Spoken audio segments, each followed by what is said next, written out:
Welcome back to Bihar school classes. So eigen value problems chapter हमारा चल रहा है। आइगन वैल्यू प्रॉब्लम्स में हमारे पास 4 टॉपिक्स है, जैसे कि हम ऑलरेडी डिस्कस कर चुके हैं। एक टॉपिक है जैकोबी मेथड। मैं इसलिए रीआइट्रेट कर रहा हूँ कि आपको ये नाम और ये मेथड्स याद हो जाएं। जैकोबी मेथड, गिवंस मेथड था, फिर हमारे पास एक मेथड था हाउस होल्डर मेथड। एक मेथड क्या था? House holder method. इन सारे मेथड्स को हमने बहुत बेसिक लेवल पे बहुत अच्छे से कर चुके हैं। अब हमारा last method but not the least method power method है। कौन सा मेथड है? Power method. यहाँ से भी क्वेश्चंस काफी सारे आए हुए हैं, कम से कम 3-4 सालों में रिपीट हो रखे हैं यहाँ से क्वेश्चन अपने पास। तो पावर मेथड डिस्कस करेंगे। उससे पहले एक छोटी सी अनाउंसमेंट है कि सेकंड, फोर्थ, सिक्स सेमेस्टर की अगर आप बीएससी मैथ्स की क्लासेस ज्वाइन करना चाहते हो then you are most welcome. Offline और ऑनलाइन क्लासेस दोनों ही अवेलेबल है सेक्टर 15 चंडीगढ़ में और पंचकुला में। ठीक है, होपफुली डेफिनेटली क्लासेस ज्वाइन करने के बाद आपको अपने स्कोर में बूस्ट अप देखने को मिलेगा। और अभी तक अगर आपने अपनी प्रिपरेशन, अपनी तैयारी शुरू नहीं की है तो एक बहुत अच्छी अपॉर्चुनिटी है गाइडेड वे में शुरू करने के लिए। ठीक है, मूव ऑन करते हैं हम अपने पावर मेथड के ऊपर। P4 power. ठीक है, तो पावर मेथड है, बड़ा सिंपल सा मेथड है ये पावर मेथड। पहले ये समझते हैं कि ये मेथड कब अप्लाई होगा और ये कैसे काम करेगा। सबसे पहले अपने पास एक मैट्रिक्स गिवन होगी, मोस्ट ऑफ द टाइम वो 3x3 मैट्रिक्स गिवन होगी। उस मैट्रिक्स की हमें जब भी पूछा जाए ना लार्जेस्ट आइगन वैल्यू, आपसे पूछा जाएगा लार्जेस्ट आइगन वैल्यू पूछा जाएगा, तो आपने पावर मेथड निकालना है।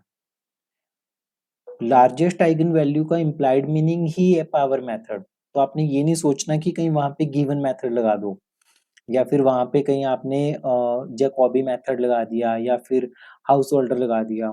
नहीं, आपने पावर मेथड लगाना है। अगर आपसे पूछा जाए मिनिमम, अच्छा लार्जेस्ट को काफी बार एक और नाम से पूछ लेते हैं, that is dominant eigen value. जो आइगन वैल्यू सबसे ज्यादा बड़ी है, डोमिनेट कर रही है।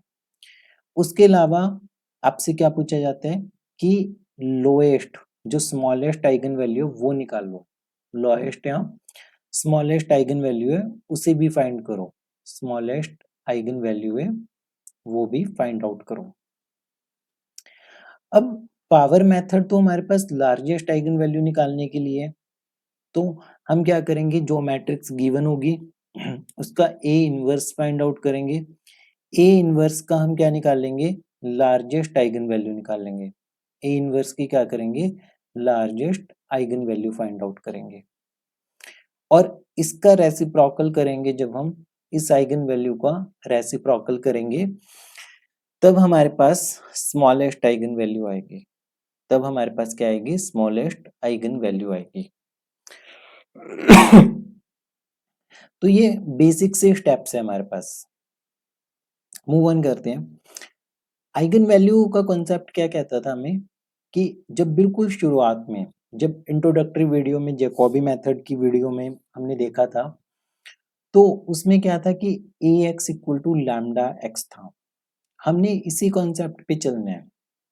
हमारे पास एक मैट्रिक्स दी होगी, वेक्टर हम अपनी मर्जी से या तो 1 0 0 एज्यूम करेंगे या 1 1 1 एज्यूम करेंगे।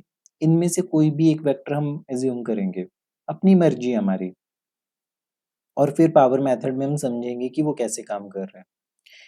हम एक PYQ एग्जांपल से ही समझते हैं, प्रीवियस ईयर क्वेश्चन से। इसमें एज सच मेथड वाला कुछ खास नहीं है। चलो, ए हमें मैट्रिक्स दे दी है। ए मैट्रिक्स अपने पास क्या है? ए मैट्रिक्स है 5 0 1 0 1 -2 0 0 5। ए मैट्रिक्स ये है। ये आपके पास 2018 में आ चुका है ये क्वेश्चन। अब इस मैट्रिक्स में हमने क्या किया कि ए एक इनिशियल आइगन वेक्टर कंसीडर कर लिया, इनिशियल आइगन वेक्टर मान लेते हैं हम एक्स नॉट कंसीडर कर लिया, तो एक्स नॉट हमने कंसीडर कर लिया 1 0 0 के बराबर। तो a इंटू एक्स नॉट की वैल्यू क्या होगी, a इंटू एक्स नॉट की वैल्यू होगी अपने पास 5 0 1 0 माइनस 2 0 1 0 5 और एक्स नॉट क्या होगा 1 0 0। बहुत ध्यान से देखना, बेसिकली बहुत सारे बच्चों को क्या होता है कि मल्टीप्लिकेशन में प्रॉब्लम आती है, तो ध्यान से समझना। इस रो को इस कॉलम से मल्टीप्लाई करेंगे, तो जब मल्टीप्लाई करोगे तो 5 इंटू 1 5 बचेगा हमारे पास यहाँ पे। फिर इस रो को इस कॉलम से मल्टीप्लाई करेंगे 0 आएगा, इस रो को इस कॉलम से मल्टीप्लाई करेंगे तो अपने पास 1 आएगा। हर बार आपको क्या करना है कि जो सबसे बड़ी वैल्यू होगी, ध्यान से सुनना, हर बार हमें क्या करना है, जो सबसे बड़ी वैल्यू होगी उसे कॉमन निकालना है। यहाँ पे 5 सबसे बड़ी वैल्यू है, 5 क्या है सबसे बड़ी वैल्यू है, तो ये हमने कॉमन निकाल दिया 1 0 0.2, तो ये अपने पास एक नया आइगन वेक्टर तैयार हो गया। अगेन हम क्या करेंगे, a x1 नाम दे देंगे इसे, x1 नाम। फिर से अपने पास ये सेम रहेगा 5 0 1 0 1 माइनस 2 0 0 5, ठीक है। और फिर अपने पास रहेगा ये 1 0 0.2, ये मैट्रिक्स। मल्टीप्लाई करो फिर से जब मल्टीप्लाई करेंगे हम तो क्या आएगा 5 इंटू 1 1 इंटू 0.2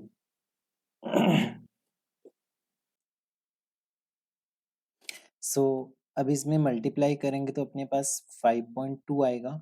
जब सेकंड रो को इस कॉलम से मल्टीप्लाई करेंगे 0, इस रो को इस कॉलम से करेंगे तो अपने पास आएगा 0 पॉइंट, एक मिनट, इसका आंसर अपने पास आएगा 2 के इक्वल। क्यों, 1 को 1 से किया 1 आ गया, 5 को 0.2 से करेंगे तो 1 आएगा। अब इसमें से जो सबसे बड़ी वैल्यू है 5.2 कॉमन निकाल लेंगे हम। कॉमन निकालोगे तो कैलकुलेटर की यूज कर सकते हो, तो आंसर क्या आएगा 1 0 2 को जब डिवाइड करेंगे तो आएगा 0.3846। कम से कम 4 डेसिमल तक प्लेस तक आप लिख दो इसे, ठीक है, 3846 तक, क्योंकि हमने कैलकुलेटर का ही तो यूज करना है, खुद से नहीं करना है, ये चीज में कैलकुलेटर अपने पास लाउड होगा। अगेन एक और आइट्रेशन कर दो ax2, अब अपने पास क्या बनेगा 5 0 1 0 माइनस 2 0 1 0 5, इसे मल्टीप्लाई करेंगे हम इस वेक्टर से 1 0 0.3846, इसी नंबर से करना पड़ेगा हमें। और यहाँ पे कैलकुलेटर का यूज करो आप, कैलकुलेटर का यूज करोगे तो ये नंबर आएगा 5.3846, ये 0 आएगा, फिर इसकी वैल्यू आएगी 2.923। अब इसमें से कॉमन निकाल दो जो सबसे बड़ा नंबर बना, सबसे बड़ा नंबर है अपने पास 5.3846, और कॉमन निकालने के बाद जो अंदर बचेगा अपने पास वो क्या बनेगा 1 0 0.5428। जाने दो कैलकुलेशन जितनी लंबी जानती है, कोई प्रॉब्लम नहीं है, पर आप कॉन्सेप्ट को समझो। कॉन्सेप्ट क्या है, सिंपल सी बात है कि मैट्रिक्स को वेक्टर से मल्टीप्लाई कर रहे हैं, फिर सबसे बड़ा नंबर कॉमन निकाल रहे हैं, सबसे बड़ा नंबर क्या कर रहे हैं कॉमन निकाल रहे हैं।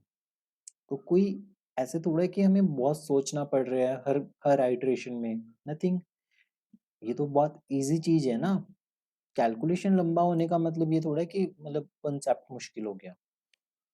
अब ax3 भी लिख दो आप, ax3, ax3 जब हम करेंगे तो फिर अगेन मैट्रिक्स हम फिर से वही लिखेंगे 5 0 1 0 माइनस 2 0 1 0 5, और वेक्टर क्या बना था अपने पास 1 0 0.5428 के बराबर।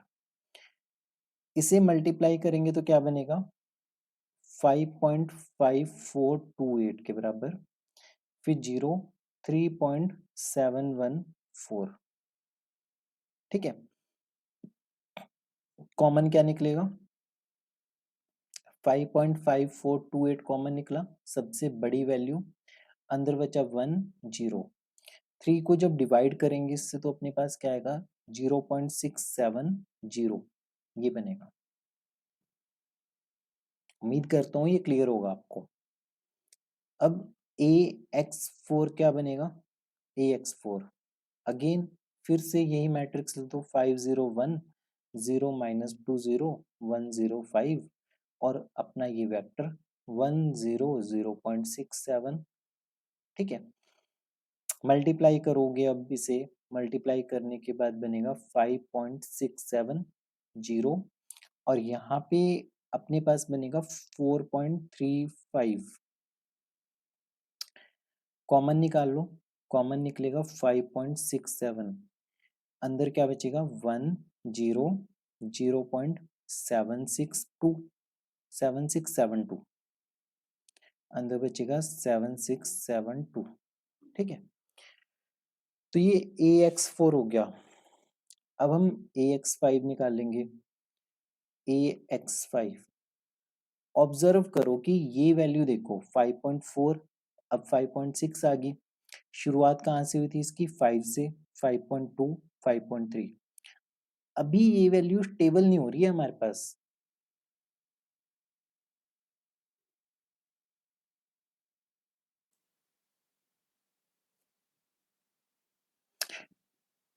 अभी ये वैल्यू हमारे पास स्टेबल नहीं हो रही है, अभी इंक्रीज होती जा रही है। तो अभी हम आइट्रेशंस आगे कंटिन्यू करेंगे।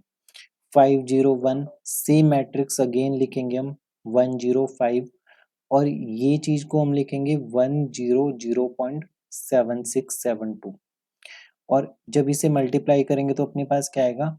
5.7672 और इसे सॉल्व करने के बाद अपने पास आएगा 4.8360 4.8360। कॉमन निकालेंगे 5.7672, बाहर ब्रैकेट में अपने पास बचेगा 1 0 0.8385।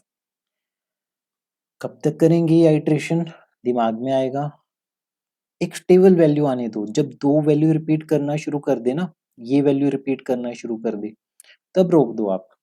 तो फाइनली जब हम ये 4-5 आइट्रेशन और करेंगे तो AX9 कौन सी आएगी अपने पास? AX9 में अपने पास आएगा 5.9493 और ब्रैकेट के अंदर बनना शुरू हो जाएगा 100 0.9 समथिंग। तो ये बनेगा हमारे पास। ठीक है, तो इससे हमें पता चल जाएगी कि जो डोमिनेंट आइगन वैल्यू है वो 6 है, अप्रोक्सीमेटली इक्वल टू 6 है और जो आइगन वेक्टर है वो अपने पास है 101। क्या है आइगन वेक्टर? 101 है। तो ये क्वेश्चन ऐसे काम करेगा। देखो, नंबर ऑफ आइट्रेशंस की अगर मैं बात करूं, क्योंकि बहुत सारे स्टूडेंट्स यही चीज पूछते हैं बारी बारी कि नंबर ऑफ आइट्रेशंस हमें कितनी लगानी है। 3 आइट्रेशन, ये तो 3 आइट्रेशन लग गई, 3 आइट्रेशन से तो काम नहीं चलेगा। 12-13 आइट्रेशन, 12-13 आइट्रेशन तो बहुत ज्यादा टाइम लेगी। एक आइट्रेशन में कम से कम 2 मिनट मान के चलो, तो 12-13 में तो आपको आधा घंटा ही लग जाएगा। आइडियली 8-9 आइट्रेशन आपके लिए इनफ है।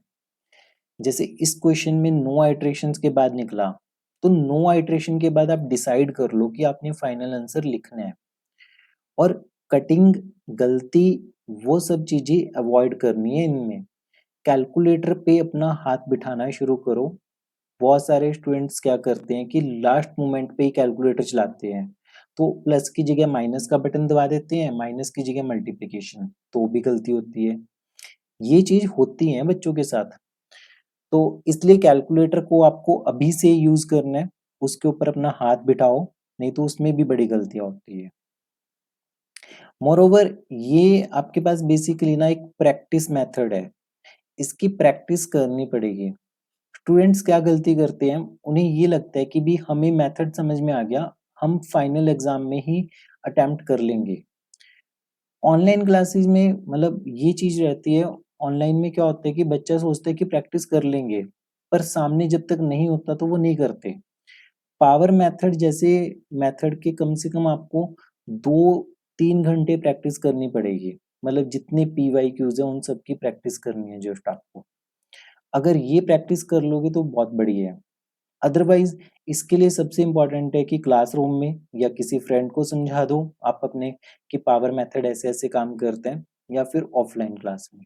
तो ये सबसे बेस्ट है आपके पास, ठीक है? तो ये पावर मेथड था। नेक्स्ट वीडियो में हम पावर मेथड का अगला पार्ट डिस्कस करेंगे जिसमें हम स्मॉलेस्ट आइगन वैल्यू को भी डिस्कस करेंगे। उसके लिए हमें ए इन्वर्स निकालना पड़ता है, इन्वर्स ऑफ मैट्रिक्स, तो वो भी देखेंगे हम। मिलते हैं अपनी अगली वीडियो में। टिल देन पढ़ते रहिए, प्रैक्टिस करते रहिए अभ्यास क्लासेस के साथ।